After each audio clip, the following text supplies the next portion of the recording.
Hello नमस्कार दोस्तों, स्वागत है आप सभी का हमारे यूट्यूब चैनल में एक बार फिर से। काफ़ी दिनों के बाद आज आप लोगों के लिए वीडियो आई है। इम्पोर्टेंट नोटिस उन लोगों के लिए जिन्होंने 2025 में डीएलएड का एंट्रेंस एग्ज़ाम दिया था और जिनका नाम वेटिंग लिस्ट के थ्रू आया हुआ था। तो इस टॉपिक में बात करेंगे वाले हम इस वीडियो में कि वेटिंग लिस्ट वालों की सिलेक्शन प्रोसीजर लिस्ट जो है वो आ गई है, उनका एडमिशन प्रोसीजर क्या होने वाला है उसको रिगार्डिंग बात करेंगे कि इसको कहाँ डाइट अलॉट हुई है उसके बारे में बात करेंगे। साथ ही साथ बात करेंगे कि उनको डॉक्यूमेंटेशन क्या क्या ज़रूरत पड़ेगी। और इस वीडियो में नए बच्चे जो इस वीडियो को देख रहे हैं तो इस वीडियो में हम आगे उस पर भी बात करेंगे जिस जो मोस्ट हाईलाइटेड टॉपिक है कि क्या 2026 में दोबारा से डीएलएड का एंट्रेंस एग्ज़ाम होगा, तो उसके बारे में भी बात करेंगे। अगर जो लोग आप लोग पहली बार चैनल पर विजिट कर रहे हैं तो मैं अपने बारे में बता दूं कि मैंने भी उत्तराखंड डाइट से डीएलएड का दिवसीय कोर्स कंप्लीट किया था और उसके बाद अभी मैं एज अ प्राइमरी टीचर अभी इन सर्विस हूँ और अपनी सेवा जो है राजकीय सेवा में दे रहा हूँ।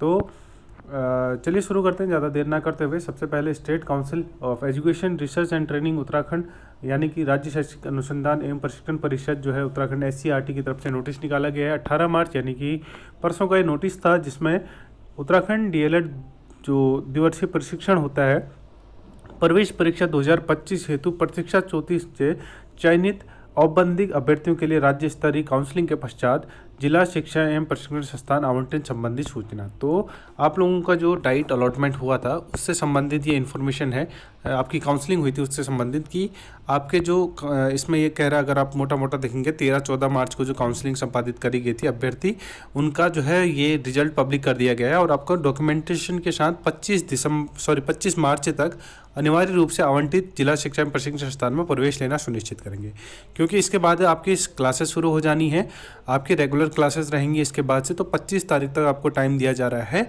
25 मार्च 2026 तक अनिवार्य रूप से आप इस जो लिस्ट के अकॉर्डिंग जो है आप अपना एडमिशन लेने की पूरी प्रक्रिया जो है पूरी करेंगे। उसके बाद आपका दावा मान्य नहीं होगा कि आपका सिलेक्शन हुआ रहेगा, इस पर आप कोई क्लेम नहीं कर सकते हो, ठीक है।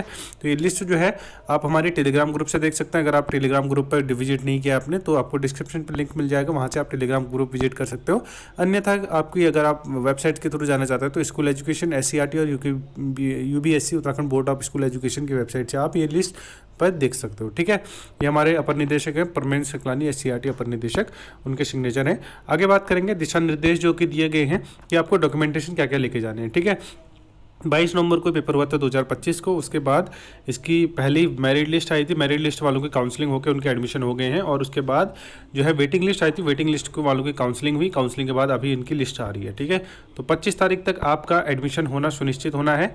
25 के बाद आपका किसी भी प्रकार का कोई दावा मान्य नहीं होगा, इसके लिए क्लेम कर रही है, लिखा हुआ साफ चीज़ आ रहा है। उसके बाद डॉक्यूमेंटेशन के लिए क्या क्या चीज़ें लेके जानी है आपको, देखिए उसके बाद महत्वपूर्ण है कि आप अपना एडमिशन जो है टाइम पर करवा लें, उसके बाद आपका कोई दावा मान्य नहीं होगा। आप देखिए डॉक्यूमेंटेशन क्या क्या लेके जाने, सारे डॉक्यूमेंट आपको जो SCERT लेके गए थे वो सारे लेके जाने, उसके एक्स्ट्रा जो डॉक्यूमेंट लेके जाने वो मैं बता रहा हूँ। पहले फिलहाल जो है मूल दस्तावेज हैं आपके, उनकी 2-2 छाया प्रति लेके जाएँ और 2 नवीनतम पासपोर्ट साइज फोटोग्राफ और जो आपका एडमिट कार्ड जरूर आया था वो भी जरूर लेके जाना, ठीक है।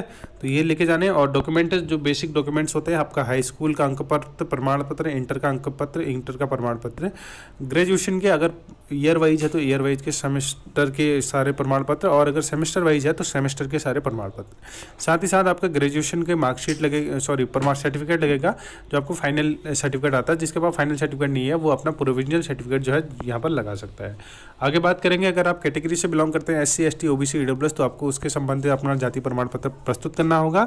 अगर आप हॉरिजेंटल रिजर्वेशन लिया है, आपने DFF PH ex serviceman orphan इस तरीके की श्रेणी से आते हो तो आपको उसका सर्टिफिकेट देना पड़ेगा। यही कंडीशन आर्य राज्य आंदोलन वाले के लिए भी है और आगे कुशल खिलाड़ी के लिए भी आपको अपना प्रमाण पत्र देना पड़ेगा, ठीक है। साथ ही साथ अपना डोमिसाइल और अगर आप इन सर्विस हैं तो इन सर्विस होने का आपको सर्टिफिकेट देना पड़ेगा। DLED प्रवेश परीक्षा हेतु निर्गत आपका जो है एडमिट कार्ड, वैलिड फोटो युक्त ID जिसमें अपना आधार कार्ड, DL, पैन कार्ड और या फिर जो है आपका वोटर ID वो लगा सकते हैं, 2 पासपोर्ट साइज फोटो। ये आप बेसिक डॉक्यूमेंट आप SCERT भी लेके गए होंगे, इनके 2-2 सेट बना के लेके जाने, ठीक है। इसके अतिरिक्त आपको क्या लेके जाना है, सबसे पहले आपको लेके जाना होगा 6 माह से पुराने ना हो जो 2 आपके लगेंगे CC कैरेक्टर सर्टिफिकेट, जिसका फॉर्मेट मैं आपको टेलीग्राम ग्रुप पर दे दूंगा, वो कैरेक्टर सर्टिफिकेट लगेंगे। साथ ही साथ आपको CMO या फिर CMS का मेडिकल सर्टिफिकेट, ठीक है, एडमिशन के लिए मेडिकल सर्टिफिकेट लगता है वो लेके जाना है। और साथ ही साथ आप इस आशय से प्रमाण पत्र प्रस्तुत करेंगे कि आपके पास कोई माननीय न्यायालय में कोई वाद नहीं है। तो एक एफिडेविट बनेगा आपका, जिसमें आपको एफिडेविट में ये लिखवाना पड़ेगा कि आपके खिलाफ कोई कार्रवाई या फिर वैधानिक मामला जो है ना तो लंबित है ना ही प्रक्रिया चल रही है। ठीक है, तो इस तरीके से आपको एफिडेविट बनाना पड़ेगा।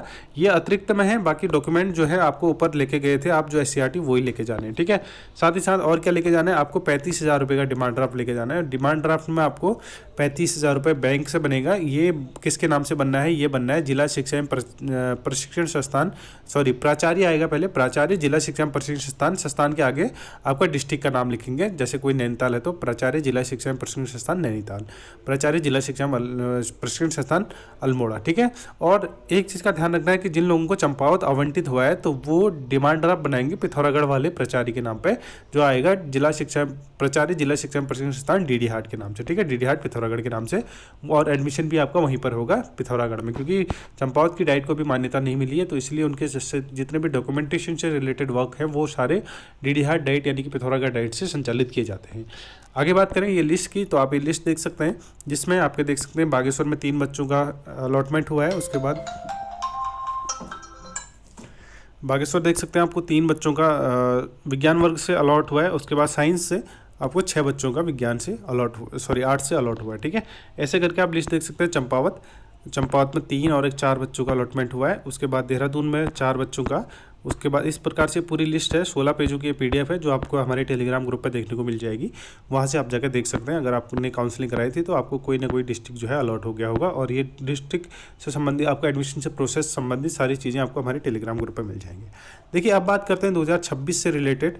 बहुत सारे बच्चों के प्रश्न आ रहे थे कि जिनका 2025 में कुछ मार्क्सों से रह गया या फिर एडमिशन नहीं हो पाए, या फिर जो नए बच्चे हैं उनका एक क्वेरी आ रही थी लगातार कि 2026 में आपका DLED का एंट्रेंस एग्जाम कब होगा। देखिए, सबसे पहले आपके लिए बता दूं कि ये आपके लिए गोल्डन अपॉर्चुनिटी होने वाली, ऐसा बोला जा रहा है कि 2026 में जो है DLED का अंतिम बैच जो है उत्तराखंड से पास आउट होगा। ठीक है, ये सूचनाएं आ रही, जो सूचनाएं ऊपर से आती हैं वो आपको सर्कुलेट करी जा रही है। अब ये हो ना हो ये बात की बात है। फिलहाल के लिए आपकी अपॉर्चुनिटी क्या है कि आपका DLED का एंट्रेंस एग्जाम होगा। अब इसके लिए फॉर्म कब आएंगे, इसके लिए फॉर्म आपको अगस्त से लेके सितंबर में आपको देखने को मिलेंगे। ठीक है, अगस्त से सितंबर में आपको देखने को मिलेंगे। इसमें क्या रहेगा, आपका जो पेपर होना है वो नवंबर से दिसंबर के बीच में आपका पेपर प्रस्तावित रहेगा, सेम पिछली बार की तरह। ठीक है, पिछली बार की तरह ये 2026 नवंबर 2026 में ये पेपर आपका प्रस्तावित है। फॉर्म जरूर आएंगे। अब जिनको सिलेबस नहीं पता है कि मैं बता दूं, 4 सेक्शन में सिलेबस रहता है आपका। पहला सेक्शन रहता है मैथ्स का, सेकेंड सेक्शन रहता है रीजनिंग का, थर्ड सेक्शन रहता है आपका GK GS जनरल नॉलेज या जनरल स्टडीज़ जो भी आपके हैं। ठीक है, करंट अफेयर वगैरह सारी चीज़ें इसमें इंक्लूड रहते हैं। और चौथा सेक्शन रहता है आपका टीचिंग एप्टीट्यूड का। टीचिंग एप्टीट्यूड अगर आप PYQ देख लेंगे तो वहाँ से आपको थोड़ा बहुत आइडिया आ जाएगा कि किस तरीके से रहता है। ठीक है, तो 4 सेक्शन रहेंगे आपके, 50-50 नंबर का एवरी सेक्शन रहेगा, तो 200 नंबर का मार्क्स हो जाएंगे। 200 मार्क्स का आपका क्वेश्चन पेपर होगा। कोई किसी भी प्रकार की कोई नेगेटिव मार्किंग नहीं होती इस एग्जाम में। ठीक है, तो आपको कोशिश ये करनी है कि आपको पूरे के पूरे क्वेश्चन जो है वो अटैम्प्ट करने हैं। तो ये इसका प्रोसीजर रहेगा। 4 सेक्शन में आपका पेपर रहेगा। अगस्त से सितंबर महीने में आपका नोटिफिकेशन आने की पूरी संभावनाएं हैं, और उसके बाद आपका नवंबर से दिसंबर में आपका जो है पेपर इससे संबंधित रहेगा। ठीक है, तो ये थी DLED से संबंधित अपडेट। जिनका वेटिंग लिस्ट में नाम आ गया, many congratulation to all candidate. आप अपना एडमिशन प्रोसेस जो है कंप्लीट करवाइए। उसके बाद अपनी जो है 2 साल की ट्रेनिंग अच्छे से मन लगा के अपने डाइटों में करिएगा। ठीक है, और जो बच्चे 2026 की तैयारी कर रहे हैं उनके लिए भी मैसेज है कि अगर आप तैयारी कर रहे हैं, देखिए सिलेबस बहुत लंबा रहता है इसका, उसकी तैयारी करने में आपको टाइम लग सकता है। तो इसलिए आप अभी से लेके अपनी तैयारी को मजबूत करिएगा। मैथ्स रीजनिंग पर अपनी पकड़ बनाइए, GK और टीचिंग एप्टीट्यूड को भी साथ में कवर करते रहें। ठीक है, जल्द ही मिलेंगे नई टीचिंग से रिलेटेड अपडेट को लेके, चाहे वो DLED से संबंधित हो, नई प्राथमिक शिक्षक भर्ती से संबंधित आपको बहुत सारी खुशखबरी मिलने वाली, उससे संबंधित अपडेट को लेके बात करेंगे। और अगर वेटिंग लिस्ट वालों या फिर इन सर्विस जो अभी बैच चल रहा है उनके संबंधित कोई अपडेट होगी तो वो भी आप लोगों के साथ जल्दी शेयर करी जाएगी। तो ये थी आज की अपडेट। अगर आपको अपडेट पसंद है तो वीडियो को लाइक जरूर करिएगा। कोई सुझाव प्रश्न हो तो कमेंट बॉक्स पे कमेंट जरूर कर सकते हैं। चैनल को सब्सक्राइब करिएगा ऐसी मोर इन्फॉर्मेटिव वीडियोज़ पाने के लिए। Thanks for watching. मिलते हैं नेक्स्ट वीडियो में, तब तक के लिए बाय।